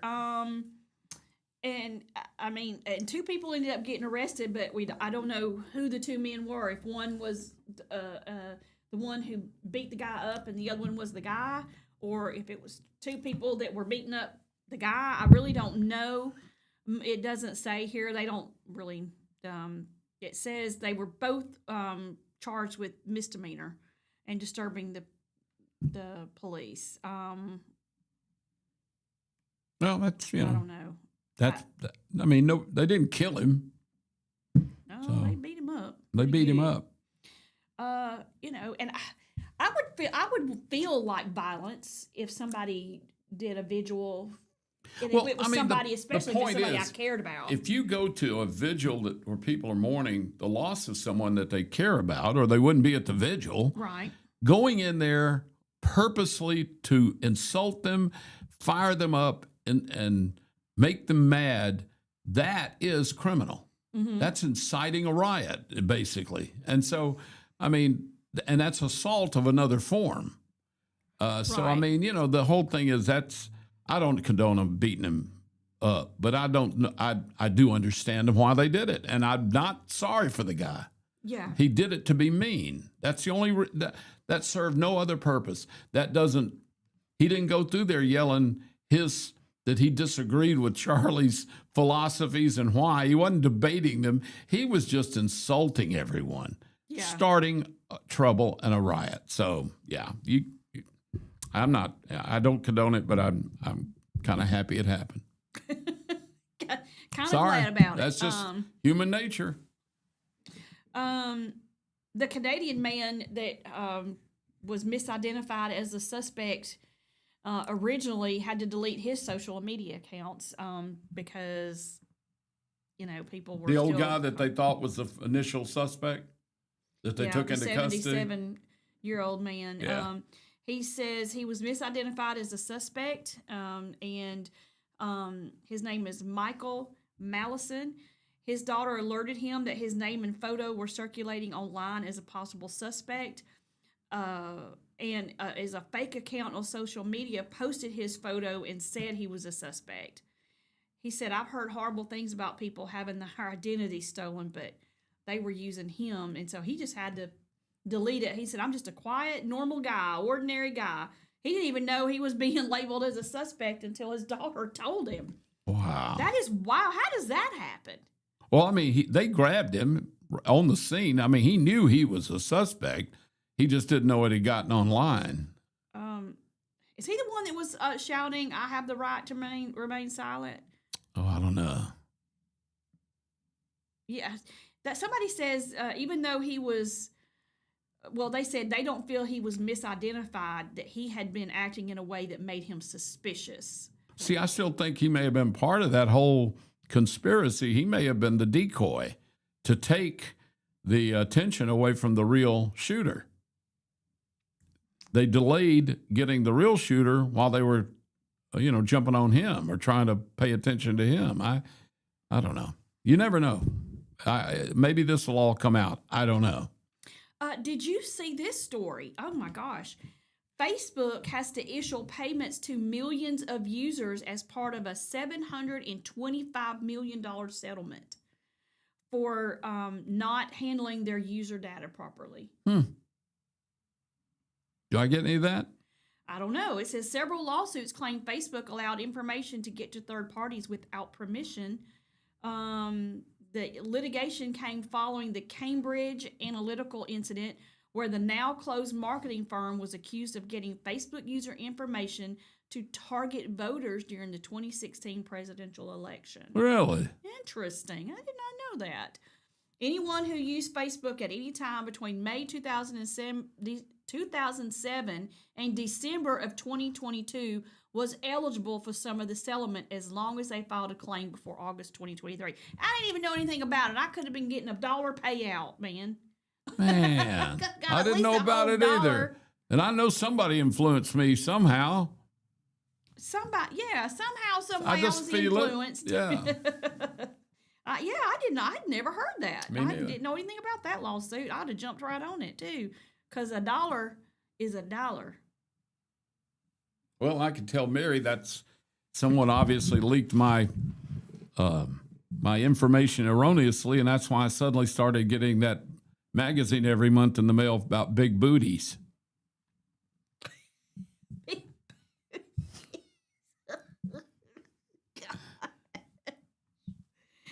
Okay, it is time for stories by Dollar Bill. Uh-oh. What story? Time with Dollar Bill. Just come up with a cool story that that you think would entertain the audience. I think anything you say entertains them, really. You keep everybody in stitches. But yeah, what's a funny story? It could have happened at a remote, it could have happened on air, it could be a life story, just anything, because you have all kinds of stories. I know you have an arsenal. Well, But I'm also putting you on the spot. I do, that's all right. I have one story that is kind of interesting. It's in the old days. In the olden days. It was the Patty and Dollar Bill days. Actually, it was the Patty and Doc days. Oh, was it? Yeah. You were working there, but you were just not on air with her? I came on after them, and I was the guy that would go out during the morning show and do all the stunts. Yes, In other all words, the Patty and Doc craziness. stayed in the control room, and then they'd send me out to give away tickets or get people to come sing or dance or meet, I'd spot them somewhere. So anyway, I was working, and then if either one of them was sick, I'd fill in the morning show. So Patty was a chain smoker. Yeah. She literally smoked 4 packs or 5 packs a day. Mm-hmm. And she said she'd smoke more, but she just didn't have the time.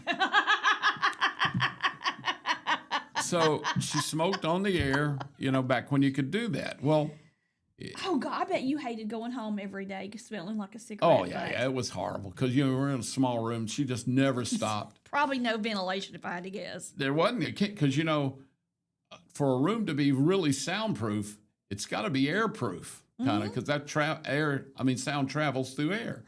So yeah, it was awful. So she chain smoked all morning long, and then they started using CDs. This is when CDs were brand new, and radio stations were putting in CD players. Well, the early CD players, and CD works with a laser. Mm-hmm. The particulate matter and the tar and nicotine would obscure the laser, would build up on the laser, the old laser lenses. So things on the air, the music started skipping and doing horrible things, and they realized you couldn't smoke in a control room anymore. So Patty and Doc were on the air. We're still the morning show, and I was just the guy that came on after them. And I would go in early to do anything with the morning show, or I'd do what they call production, where you'd get some scripts and stuff, and you'd have to go in a production room and cut commercials and do stuff. And then I would go on the air when they got off. Well, one morning I was on the air, and I had to run some paperwork to the front desk, and I heard our boss tell Patty and Doc, "You need to step into my office. I got something to talk to you about." Uh-oh. So, of course, being the good, dutiful employee that I was, I hung around outside his door. Of course you did. I didn't know if they were going to fire him or something. Anyway, I actually was standing there doing the paperwork, and it just happened to be outside his door, and everything was in there. It was quiet. I didn't hear anything. I was just working. All of a sudden, I heard this hollering and yelling it was shocking because it went from no sound to this obviously a fight. And then I'm standing right by his door flings open, and Patty comes out in the hall and turns around to him, and she could be really loud. She could bellow, and she bellowed a bunch of obscenities to our boss, and said, if you think I'm going to this, you can. And she slammed his door so hard to his office that I heard glass breaking in his office. She had slung the door shut so hard that pictures and stuff fell off the wall and broke. Oh, God. And she goes bellowing, just barreling past me to the elevators. Well, I could hear our boss in there yelling, Patty, wait, we can work this out. But he had to come around, step over the broken glass and get out around of his and follow her. Well, she had a head start. So by the time she got out to the foyer in our building, we were in a 9-story building, and hit the elevator, she got on the elevator and started down. He made it before the elevator. He missed the elevator. So now I'm wondering what's going on, And about that time, Doc comes out of the office, and he's just going, he just thought it was funny. What had happened is he had brought him in there and told him, you can no longer smoke in the control room. And he said, you'll have to, we're either going to try to find you a place in the hall, a room we can give you a smoking lounge, or you're going to have to go down the hall to the elevators, go down and go outside, which is horrible for a chain smoker, of course.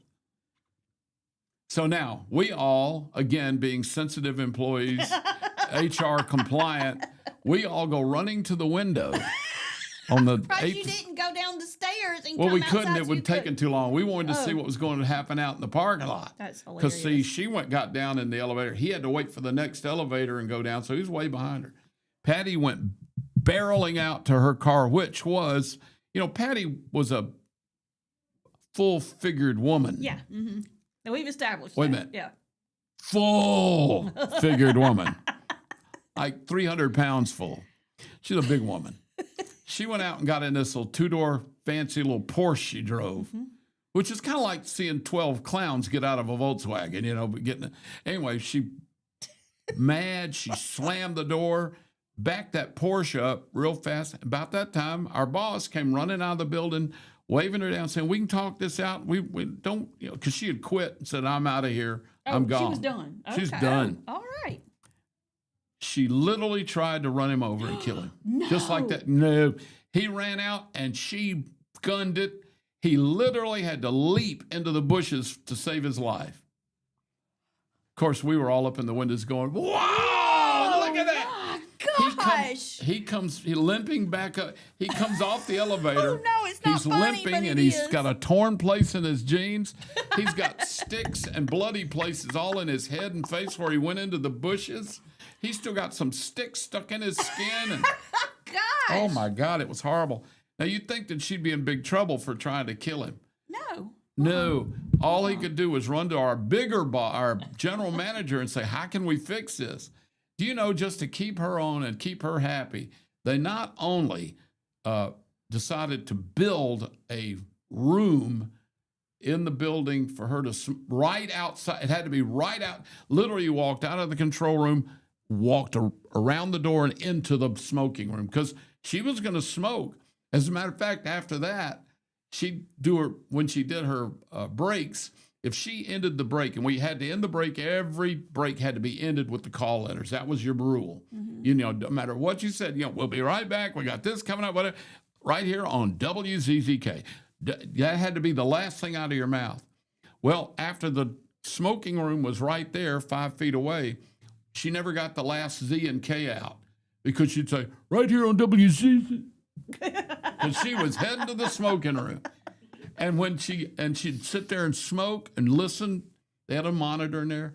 And like when we came out of a commercial set to a break, they had a jingle that would say, Patty and Doc on WZZK. Mm-hmm. She'd wait till they were actually Patty and Doc on, and then she'd get up and take that last puff and put it in the thing. That is and hilarious. You never heard her start a break because she wasn't in the room in time. So that went on until they finally had to, make rules where you couldn't smoke in the building, the whole building. So how did that work? it was she missed every other break. She would finish a break, this is when we were together, when they banned it in the whole building. She'd finish her break. She'd get up and go downstairs, go down the hall, down the elevator, out back. They had a little place outside with a tent. It'd be 30 degrees below zero and raining, and she'd still be out there under that tent smoking. She was that badly addicted. And of course, she'd try to get 3 cigarettes in before she came back up. Oh my God. Because she had to infuse her that system build with, up. yeah. And so, of course, what she did, she'd go down and supposedly she had like a 6-minute break where there might be 2 songs. She had to be back after the second song. Never came back. I'd do the break alone. She'd sit there and smoke 4 more cigarettes and come and make it up, And and they never, they didn't want to fire her, so they just let it go. That's the way she did. And then when she left, did she leave before she passed away? Or Yeah. Okay. Well, of course she did. I couldn't remember. Yeah, she didn't die on air. No, I'm I just meant, kidding. you know what I meant. I'm just I kidding. couldn't remember if she was no longer. Yeah, she had already been retired for about yeah, a year and a remember. half. Okay, I couldn't remember. She really got to where she couldn't work. With her lifestyle and her age, it was starting to really, she became where she might not even show up for work one day, not call in because she was sleeping. She was a pretty heavy drinker. So sometimes she'd drink till all night long and then just pass out and just wouldn't come into work or come in late. She came in many times still in the party mode, if you know what I mean. Mm-hmm. She wasn't hungover. She was still drunk. Mm-hmm. And she'd come in, and she was a wonderful human being, but she did have some hedonistic lifestyles that made her quite difficult sometimes to work around or with. I loved her, and I never had a problem with it much because I'm just easygoing. But the management, it drove them crazy. And professionally, that would never go on now. No. Well, it didn't go on then because they literally retired her. She was kind of ready to go, but it wasn't her choice to retire. They kind of told her, basically they said, you're going to have to straighten up and start coming in and not being drunk when you, and she said, well, I'm ready to go. So they retired her. But, turns out she was probably pretty sick because about a year and a half later, she found out that she had cancer, and it was bad. Lung cancer, believe it or not, from her chain smoking. Yeah. But, not surprised on that at all. She kind of had a bad ending there, but I never met a more interesting, unusual, I will use the word crazy, smart, brilliant woman, and just a character. I mean, she was. There was never been anyone in my life like her. I loved her like a sister. There was nothing. It was all purely plutonic and all that. But God Almighty, she was a difficult person sometimes to work with. One time, she was supposed to have been a grand marshal of a local parade right around here, and they were all excited about me and Patty being there, but they weren't. I was fodder. They were so excited about Patty being the grand marshal. And I got down this area. It wasn't Clanton, but it was close. And they had signs, welcome Patty and dollar, Patty in big letters and dollar bill. I mean, and that was fine. That was what she was the star. And I loved it. But it got to be about 30 minutes before the parade and no Patty. And they said, is she coming? I said, well, sure. And it was on a Saturday. Friday morning when we left for the day, it was, I'll see you tomorrow. She had that deep voice. I'll see you at the parade in the morning. Okay, I'll see you. Be there at 9 o'clock or whatever. Got to be 20 till. I said, I started calling her. And when I called her, it was like 15 till. She says, hello. I said, hey, Patty, where are you? And she goes, I'm over here at a restaurant. Me and Stan are having breakfast.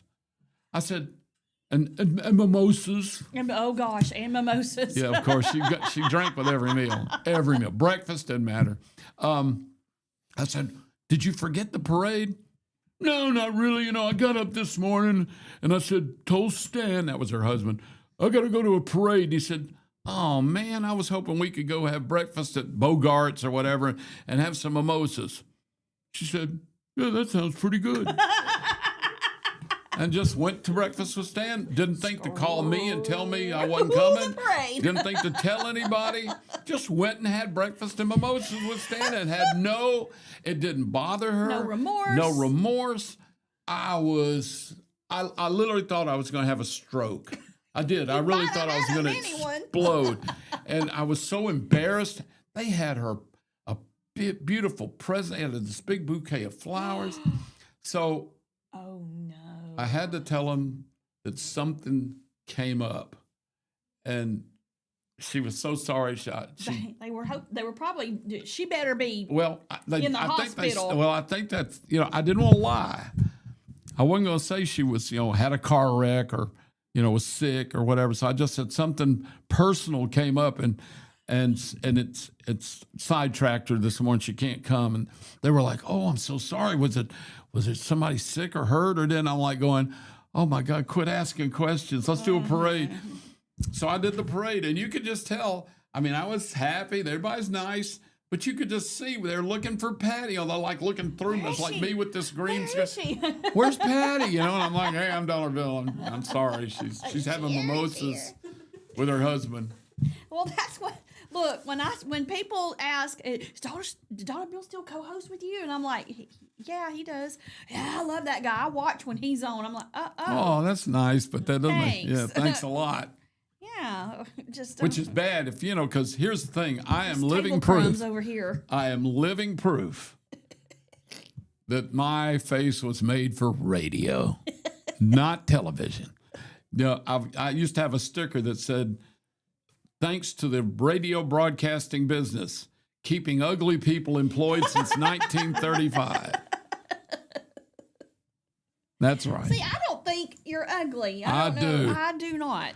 I'm like a 57 Chevrolet, all grill, just grill, and then this crazy head, my googly eyes, my ears aren't level. You don't have. I do have googly eyes. God. Of course, one of them got stomped out by a bull.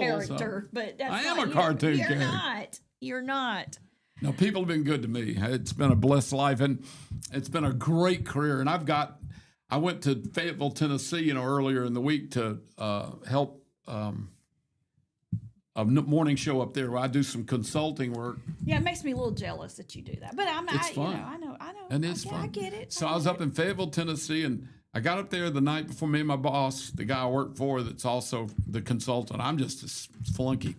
So we met some of the guys from the radio station in a cigar store in downtown Fayetteville. It's called Bogart's, I think. Anyway, it's wonderful. And all these local people were in there, and I started telling Patty stories. And I've got some that I can't tell unless you're in a bunch of guys and drinking and smoking cigars, because she led a lifestyle that had some pretty spicy moments in it. So I was just telling stories. We were going to leave we got there about 7. We were going to leave about 8:30, stay an hour and a half, smoke a cigar, talk, have a drink, and then go to eat.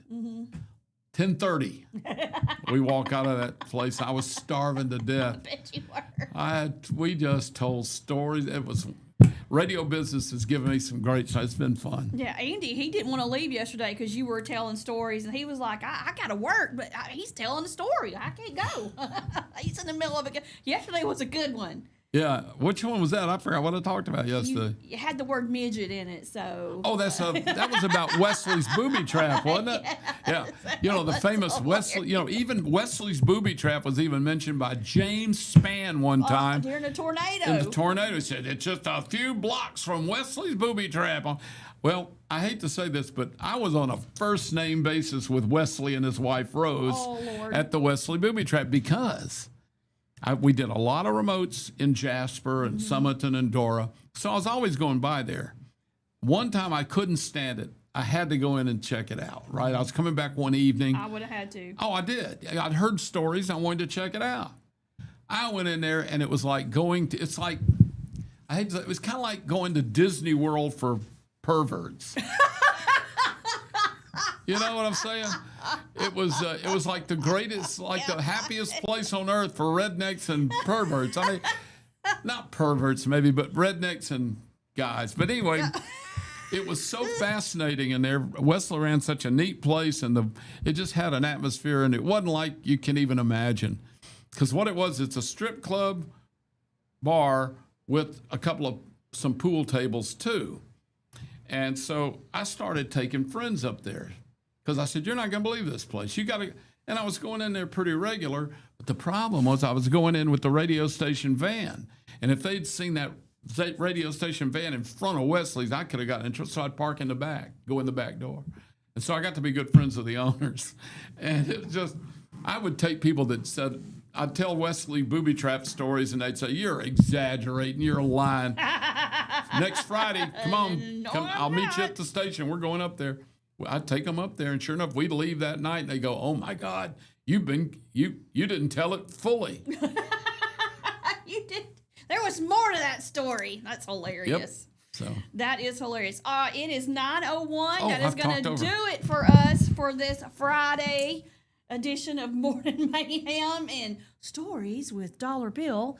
We're going to have to start doing that every Friday because that's great.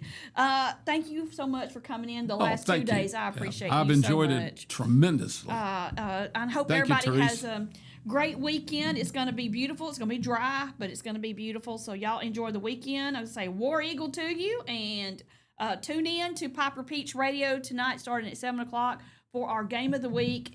It is Verbena? and Billingsley. Billingsley. Yes. So y'all be sure you tune into that. We'll see you on Monday. You've been listening to Morning Mayhem here on Piper Peach Radio.